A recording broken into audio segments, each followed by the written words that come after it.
Well, this seems to be a difficult saying of Jesus on at least two counts.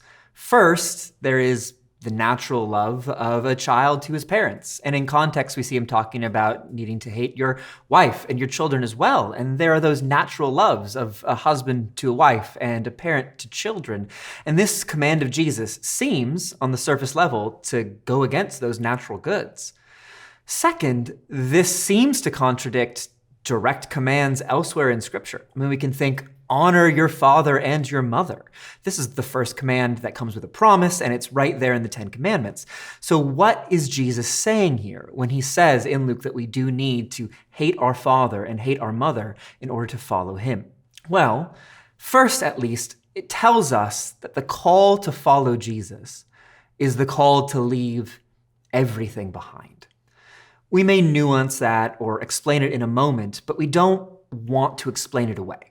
The call to follow Jesus is the call to leave everything behind. And so in this passage, we know that the call to follow him is also the call to come and to die. He says, whoever does not bear his own cross and come after me cannot be my disciple.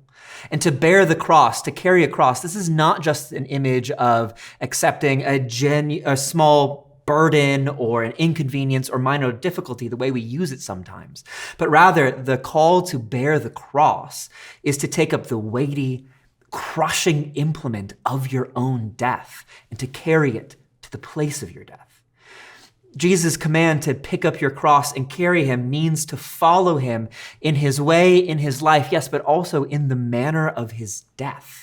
Paul says something very similar to this in the book of Philippians. He says that indeed he counts everything as loss compared to the surpassing worth of knowing Christ Jesus. And he says, for his sake, I've suffered the loss of all things and count them as rubbish, that I may know him in the power of his resurrection, that I may share his sufferings, becoming like him in his death. This is reflecting on what Jesus says here, and it confronts us that the Christian life is always a life that bears the death of Jesus in this sense. So why, in this context, this call to hate father and mother, wife and children, brothers and sisters, and even one's own life? Well, first, no earthly love or attachment can be allowed to stand in the way of following Jesus. And when those that we do love, those that we would naturally be drawn to, those that other passages of Scripture call us to love and to honor, our parents, our wives, our children, when they stand in the way of following Jesus, we are to move past their obstruction and follow Jesus anyway. And if that happens, they will experience it as hate. It will feel to them like you do hate them, that you're ignoring them, that you're choosing destructive and foolish things instead of loving them. And we know that following Jesus must lead to a change of life. Sometimes this may look, sure, like a slightly more pious version of middle-class respectability, but that's not what Jesus is calling us to. The Lord Jesus himself lived in a way that showed that no earthly attachment could get in the way of his following his Father's will. As he himself said, foxes have holes and birds of the air have nests, but the Son of Man has nowhere to lay his head.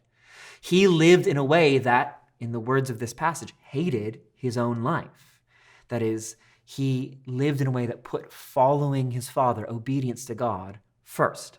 But what this command doesn't say is be hateful towards your father and your mother. It doesn't say to hold hate in your heart against them. We know this because elsewhere, Jesus himself commands against this. We're not to hate anyone in this sense, even our enemies. He says, love your enemies, do good to those who hate you. So he's not saying actually hold hate towards them, but rather, when following Jesus conflicts with them, follow Jesus in a way that they will see as hate. Second, we know that this is about relative loves because there's a parallel passage. Jesus uses similar language in the book of Matthew, chapter 10, verse 37, where he says, whoever loves father or mother more than me. So that more than me sense shows that what we're really talking about is what has the priority of love in your heart, and what, when there is a conflict, will you follow? Will you allow earthly loves, earthly attachments to get in the way of following Jesus? That's the main concern here. And third, we can also see that this isn't about actively hating them, but rather choosing to follow Jesus, because in this same passage, he talks about hating your own life in order to be his disciple. He obviously doesn't mean hate your existence so much in order to follow him, and then your reward for that is continued existence forever, even though you're supposed to hate it. That doesn't make sense. It's not a reward structure. Rather, what he's saying there is we hate our lives in order to get and love them. We lose them in order to find them. We're willing to give up, to lose, to abandon anything in the way of following him so that nothing can get in the way. We're so able to disregard the earthly trappings of our lives that to live or to die becomes, in a sense, indifferent to us. To live means to experience the grace of Jesus within this world. To die means to be with him, and so to know him more and to be nearer to him. And so whether we live or we die, it's indifferent. It's all the grace of God to us. If, as happened for the first generation Christians, and if, as happens today in our world in many places, following Christ does mean inviting death, then following Christ is still worth it.